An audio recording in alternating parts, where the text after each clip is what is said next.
नमस्कार, स्वागत है आप लोगों का उत्कृष्ट क्लासेस में।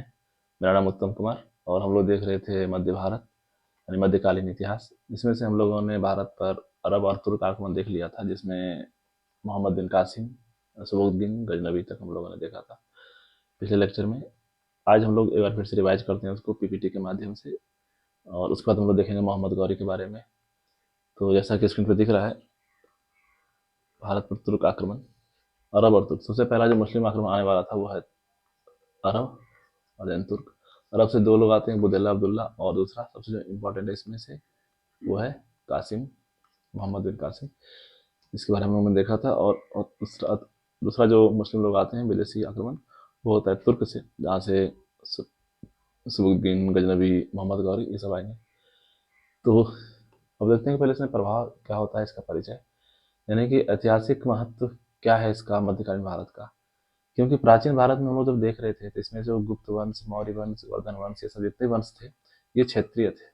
ठीक है, क्षेत्रीय मतलब यहीं के लोकल ही थे, यहाँ के ही जमीन पे पैदा हुए, यहीं शासन किए, यहीं रह गए। ठीक है। लेकिन अब क्या होता है कि जब जैसे अरब और तुर्क का आक्रमण होता है, उस समय के बाद से विदेशी आक्रमण होता है और ये विदेशी लोग यहाँ पर आके शासन करते हैं, इसलिए इसको मध्य इतिहास में अलग से पढ़ते हैं। और ये कब से स्टार्ट हो जाता है, जब से मुस्लिमों का आक्रमण होता है।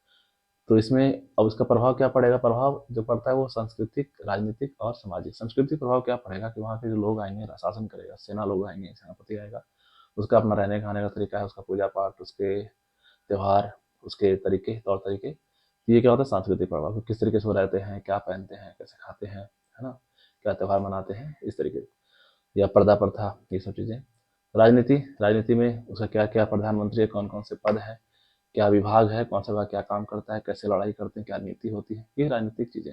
उसके बाद समाज, कि सामाजिक प्रभाव क्या पड़ता है, कि समाज कैसा होगा, आगे चल के जैसा राजा होगा उसे प्रजा को पालन करना होगा उसके नियमों का, जैसे कर देना होगा, जजिया कर, ये सब देखा था हम लोगों ने।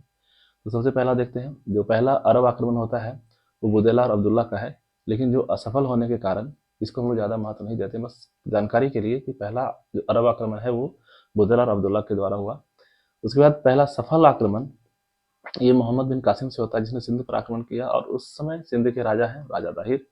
जो उस समय राजा दाहिर पराजित हो जाते हैं और मोहम्मद कासिम को पहली बार सफलता मिलती है भारत पर आक्रमण का। और ये जो समय है 712 ईस्वी।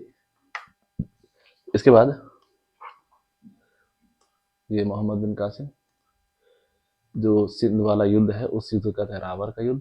रावर के युद्ध में अगर पूछा जाए किस किस के बीच में हुआ, राजा दाहिर और मोहम्मद बिन कासिम, इसमें कौन विजयी रहता है, मोहम्मद बिन कासिम। इसके बाद 713 यानी अगले साल ही मुल्तान पर ही हमला करता है और मुल्तान को जीत जाता है, और जीतने के बाद वहां से उसको इतना सारा सोना मिलता है कि उस नगरी को क्या कहता है, स्वर्ण नगरी की उपाधि देता है कौन, मोहम्मद बिन कासिम। और इसने अल मंसूरा को राजधानी बनाता है मोहम्मद बिन कासिम, जब भारत पे आक्रमण करता है।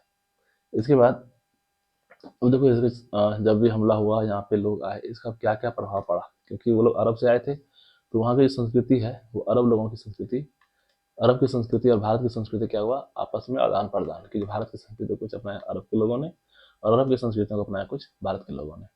ज्ञान का प्रसार, भारत में उस समय पे खगोल शास्त्र, अंकगणित, चिकित्सा शास्त्र, ये सब चीज़ें विकसित हो चुका था। यहाँ लोग अच्छे खासे जानकारी थे खगोल शास्त्र में, अंकगणित में और चिकित्सा शास्त्र में। ये जानकारियाँ कहाँ गई, यूरोप में, और वहाँ जाके ये फैला यूरोप में। उसके बाद पर्दा प्रथा, पर्दा प्रथा पहले भारत में ओरिजिनल नहीं है, ये कहाँ से आया, अरब से आया, और ये भारत में विकास हुआ। और जो हम लोग आज भी देखते हैं पर्दा प्रथा, वो क्या है, अरब की देन है। इसके बाद मोहम्मद बिन कासिम ने एक टैक्स लगाया था, जजिया कर। जजिया कर क्या है, ये एक ऐसा टैक्स है जो गैर मुस्लिम से लिया जाता है, उनको सुरक्षात्मक कर बोल करके, कि आप गैर मुस्लिम हैं और हम आपका राजा हैं और आपके जो सुरक्षा की जिम्मेदारी हमारी है, इसके लिए आपको टैक्स देना पड़ेगा। और कहीं कहीं इतिहास में हम लोग पढ़ते हैं कि जो जजिया कर है वो केवल हिंदुओं से लिया जाता था, ऐसा नहीं है।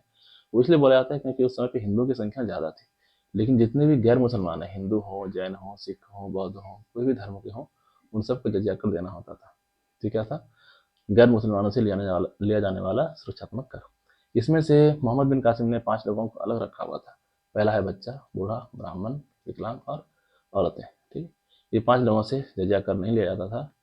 लेकिन आगे चल करके जजिया कर में बहुत सारे बदलाव आते हैं, अलग अलग सुल्तान, अलग अलग शासक आता है, उसमें अपने अपने इच्छा अनुसार उसमें बदलाव करते हैं। जैसे फिरोज शाह तुगलक, इन्होंने इस ग्रुप से ब्राह्मण को निकाल दिया और इससे ब्राह्मण से भी कर लेना शुरू कर दिया। इसके बाद आते हैं अकबर, अकबर क्या करते हैं, इसको समाप्त कर देते हैं जजिया कर को। ऐसा कहा जाता है कि जोधाबाई के प्रभाव में आकर के इसको समाप्त करते हैं। क्यों? क्योंकि जोधाबाई खुद ब्राह्मण होती है, हिंदू होती है। इसलिए क्या कहते हैं कि जोधाबाई ने कहा कि अकबर कि आप तो सबके राजा हैं, चाहे वो हिंदू हो, मुस्लिम हो, सिख हो, कोई भी धर्म हो, इसलिए आपको ऐसा धर्म के आधार पर आपको टैक्स नहीं लेना चाहिए, कर नहीं लेना चाहिए। तो अकबर उसको समाप्त कर देते हैं। लेकिन फिर से आते हैं औरंगजेब। औरंगजेब फिर से इसको स्टार्ट करता है जजिया कर को, और फिर से टैक्स स्टार्ट हो जाता है जजिया कर देना। इसके बाद आता है रंगीला बादशाह मोहम्मद शाह, जो इस कर को पूर्णतः समाप्त कर देता है। और इसके बाद से कोई ऐसा शासक नहीं आया जो उसने फिर से इसको रिवाइव फिर से लागू किया हो। इसलिए क्या कहा जाता है, मोहम्मद शाह ने इसको पूर्णतः समाप्त कर दिया। ये था जजिया कर। इसके बाद आता है तुर्क आक्रमण। यहाँ तक ही अरब आक्रमण है मोहम्मद बिन कासिम तक।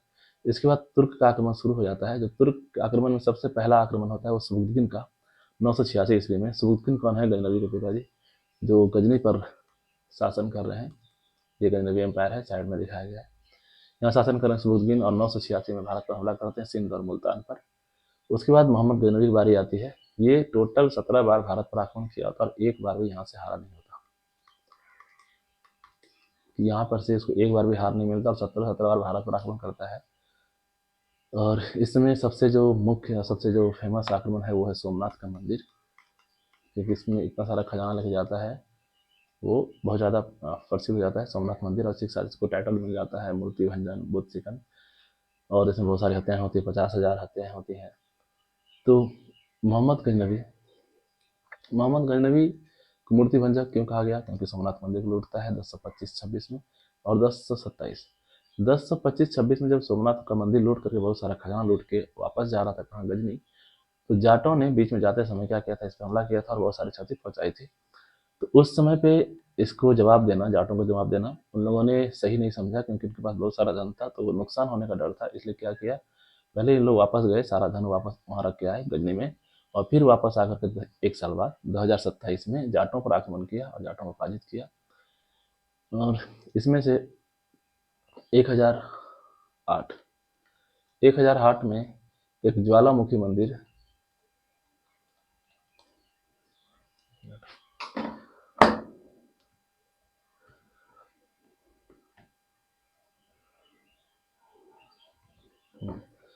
एक 1008 में नागरकोट पे ज्वालामुखी मंदिर पर हमला करता है और उसको तोड़ करके वो कहाँ ले जाता है, मस्जिद की सीढ़ियों पर उसके जो अवशेष हैं उसको बिछा देता है। ये 1008 की बात है। और एक बात और कि जब सोमनाथ मंदिर पर आक्रमण होता है गुजरात में, उस समय पे यहाँ का जो राजा है वो भीम प्रथम, ये कुछ खास विद्रोह नहीं करते हैं। जब सोमनाथ आक्रमण होता है यहाँ 50,000 लोग मारे जाते हैं, सारा मूर्तियाँ तोड़ दी जाती है। तो ये था गजनवी। इसके बाद इसमें जो कुछ हैं विद्वान लोग रहते हैं मोहम्मद गजनवी के दरबार में, जैसे एक अलवरुनी, फिरदौसी और उत्तरी, इसकी किताब का नाम है। तो ये सब कुछ विद्वान हैं जो मोहम्मद गजनवी के दरबार में रहते हैं। इसके बाद आता है अगला तुर्क शासक जो है मोहम्मद गौरी। मोहम्मद गौरी आक्रमण करता है 1175 ईस्वी में मुल्तान और सिंध पर, और 1178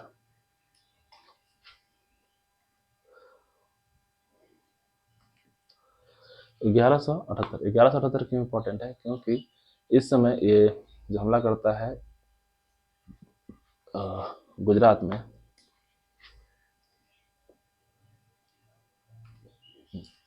1178 में ये हमला करता है गुजरात में, और उस समय पे राजा यहाँ पर भीम द्वितीय, जिसके हाथों इसकी बुरी तरह से हार होती है। और ये पहला तुर्क हार था, पहली बार तुर्क लोग हारे हुए थे इतने सालों में भीम द्वितीय के हाथ से। ठीक है, फिर ये वापस जाते हैं और 1191 में फिर से ये पंजाब का भटिंडा तक पहुंच चुके होते हैं अपना विस्तार करते हुए। कौन? मोहम्मद गौरी। इस बात का पता चलता है पृथ्वीराज चौहान को, जो इसको पृथ्वीराज चौहान को खतरा लगता है क्योंकि मेरे साम्राज्य में आ सकता है। इसके तहत ही तराइन में युद्ध होता है 1191 ईस्वी में। इस समय पे यहाँ पे लड़ रहे हैं पृथ्वीराज चौहान और इसका साथ दे रहे हैं जयचंद्र, और इसमें है गौरी। और इसमें गौरी क्या होता है, हार जाता है और इसको बंदी बना करके पृथ्वीराज चौहान के दरबार में लाया जाता है। पृथ्वीराज चौहान से माफ़ी मांगने के बाद इस मोहम्मद गौरी को वापस छोड़ दिया जाता है जिंदा। और ये इसके साथ ही इसमें यहाँ पे क्या होता है, जयचंद्र की एक पुत्री होती है संयोगिता। ये क्या होता है कि जयचंद्र की पुत्री संयोगिता, इसका प्रेम संबंध किससे होता है? चौहान के साथ। और जयचंद्र को ये चीज़ पसंद नहीं था, इसलिए क्या करता है, संयोगिता का स्वयंवर करता है, जिसमें चौहान की एक मूर्ति को दरबारी के रूप में खड़ा करता है, द्वारपाल के रूप में खड़ा कर देता है। जो इस बात का पता चलता है चौहान को, ये संयोगिता बताती है कि ऐसा ऐसा यहाँ पे हुआ है। चौहान आता है और संयोगिता को साथ में लेकर चला जाता है, जिससे जयचंद्र बहुत उस चीज़ को, ये इसको अच्छा नहीं लगा जयचंद्र को, और ये किससे मिल जाता है, मोहम्मद गौरी से जाकर मिल जाता है। और फिर से जाकर 1192 में द्वितीय तराइन युद्ध होता है, जिसमें चौहान हार जाता है और गौरी जीत जाता है। और क्योंकि मोहम्मद गौरी जो है, उसको बहुत सारा धन लूटना है, हम लोग का मकसद ही था धन लूटना और साम्राज्य का विस्तार करना। तो वो धीरे धीरे आगे बढ़ता है, जयचंद्र के साम्राज्य में चंदवार में पहुंच जाता है, जहाँ पे जयचंद्र शासन कर रहा है। 1194 में चंदावार का युद्ध होता है और उसमें जयचंद्र हार जाता है। इस तरीके से मोहम्मद गौरी की मृत्यु है। मोहम्मद गौरी ने एक और काम किया था कि इसने खुखर जाति पर भी हमला किया हुआ था, इसलिए इसकी मृत्यु 1128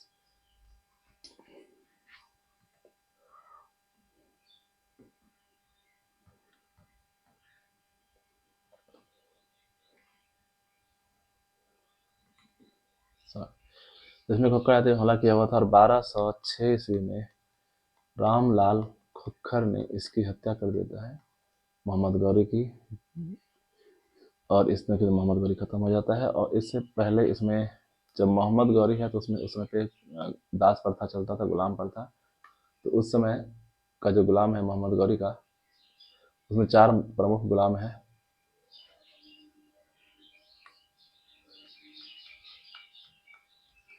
पहला गुलाम ऐबक, यालदोज, कुबाजा, और एक और गुलाम है बख्तियार खिलजी। ये खिलजी वंश का नहीं है, इसी वंश का है गुलाम का, बख्तियार खिलजी, जिसने आगे चल के नालंदा विश्वविद्यालय को नुकसान पहुंचाया, बिहार शरीफ का स्थापना किया, अभी भी बिहार शरीफ है हमारे बिहार में। ये सब किसने किया? बख्तियार खिलजी। और ये कौन था? गुलाम था मोहम्मद गौरी का। कुतुबुद्दीन ऐबक का संबंध आता है मोहम्मद गौरी के बेटी से, जिस वजह से और मोहम्मद गौरी का कोई संतान नहीं था, तो जिसके बाद मोहम्मद गौरी सब कुछ जीतने के बाद दिल्ली किसको दे देता है? कुतुबुद्दीन ऐबक को। और यहाँ से स्टार्ट हो जाता है दिल्ली सल्तनत। और चूंकि ये गुलाम है मोहम्मद गौरी का, इसलिए यहाँ पहला जो वंश आता है उसका नाम है गुलाम वंश। और ये गुलाम वंश के तहत यहाँ पे शासन होता है। और खिलजी जो है वो कुतुबुद्दीन ऐबक का सेनापति होता है, और दिल्ली में साथ साथ शासन कर रहे होते हैं। तो ये था हमारा मुस्लिम आक्रमण। अब हम लोग पढ़ेंगे दिल्ली सल्तनत, जिसमें कि ऐबक, इल्तुतमिश, रजिया सुल्तान, ये सब देखेंगे। तो मिलते हैं नेक्स्ट वीडियो में, तब तक के लिए धन्यवाद।